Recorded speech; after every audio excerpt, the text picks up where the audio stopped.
How are we doing? What are your best frequencies? I just got into this frequency stuff like 2 months ago, and I just do Beethoven because I'm afraid to do anything else. But I'm gonna have like a top 10, I think. And because I had so much success with Beethoven, I think he's gonna be my number one. But yeah, that music really helps, and then clears your mind too in an active way. Because clearing your mind in a passive way is very scary to me. It's a meditative kind of weirdness, right? Like active meditation is so much better for me. And it depends what you're trying to achieve. Are you trying to be more interpretation? relaxed? Are you trying to be more active? That would be a 10-hour book, bro. How to stop? This is more practical. How to stop wasting time and ruining your life by addictions? Explain self-harming and addiction. This is that self-aggression principle, right? You want me to talk about this? Yeah. Addiction is a secondary process, like I described. It's not the first thing that happens. It's a response. To trauma. Loses his parents, and then addiction. Self-hatred, addiction. I go back to the idea of congruence. If you see yourself as somebody who is not deserving of anything good, you're only deserving of cigarettes and drinking and bad health and all the consequences that come with it, you will create those conditions. But sometimes a cigarette's just a cigarette. What did he say? Cigar is just a cigarette. Fuck that. The most important thing. This guy is knocking it out of the park for stupid questions. Himsum is famous right now. He said, what to do after breaking addictions? You're fucking, that's like when you're winning. Keep winning. No, it's not.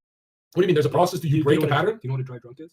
What is it? Somebody who gets sober and doesn't do any work on themselves. Their whole sobriety is what? Drunk.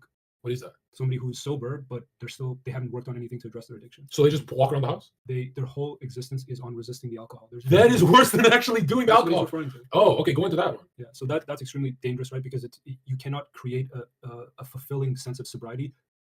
That's like a passive sober through just resistance. And you know what's funny? The alcohol at least keep you active to do something. That resistance, that willpower is finite. You will run out of it at some point. You have to create a life. I think I mentioned this in the last podcast I did with you a long time ago. Yeah. You have to create a life that's not compatible with alcohol. I stopped drinking really when I started kickboxing, and the hangovers were affecting my workout the next day. Right. Or soccer, whatever it may be. Oh, so it's affecting your identity, and you're like, not compatible with it. Create an identity that's not compatible with smoking. And like identity is like this loadout in a video game that you're trying to be.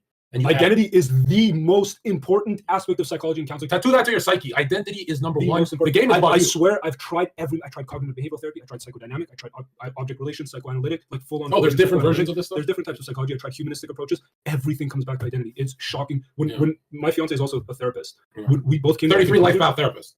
When we both came to that conclusion, that was the most eye-opening. And my therapy with my clients completely shifted. And all of a sudden, I started to see a lot more progress in them. Yeah. And I pursued that. And what does identity mean to you? They start crying, John.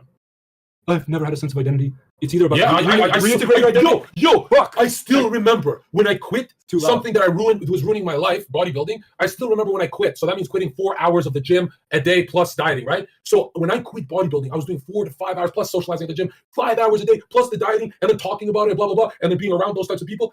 And I've done that for years. When I quit bodybuilding, and I was making no money and just part-time work, I still remember it was the first time in my life to get away from my roommates and shit. I went and paid for a cheap fucking hotel. And not a hooker, a hotel, and I didn't have money like that. And then so I went in that hotel, and I swear to God, I remember this day. I remember the hotel. All I did was, okay, now that I'm quitting bodybuilding, who am I? And I started pacing back and forth, and I remember the sun rising, and I paced for, I swear it felt, I don't think a human can even do this, maybe 6, 7, 8 hours. And then I busted out crying like a bitch because I didn't want to cry in front of people. And, but I got the hotel as a ritual of get the negative out. If you're going to quit, and then drinking, drugs, partying. Everything changed because also loss of a friend, but it was like at that time where it's like you feel like you can't save people if you don't have an identity. You feel like, hey, and the worst part is the Matrix shows you a world of people with identities. You see NPCs with identities, and you're like, what the fuck? What are they trying to push in our modern day? Identity confusion, gender identity confusion. No, you can be anything you want, which means you can't be anything. Or even for the woman, you can be a mother and work. Yeah, the push towards confusing your identity, I think it's deliberate. I think there's a reason. They know that people have a strong sense of identity. It's armor for you. It serves as armor to protect you. This thing in my face. Is this what I do to people? This is driving me nuts. This is fucking. All right, check this out. My question.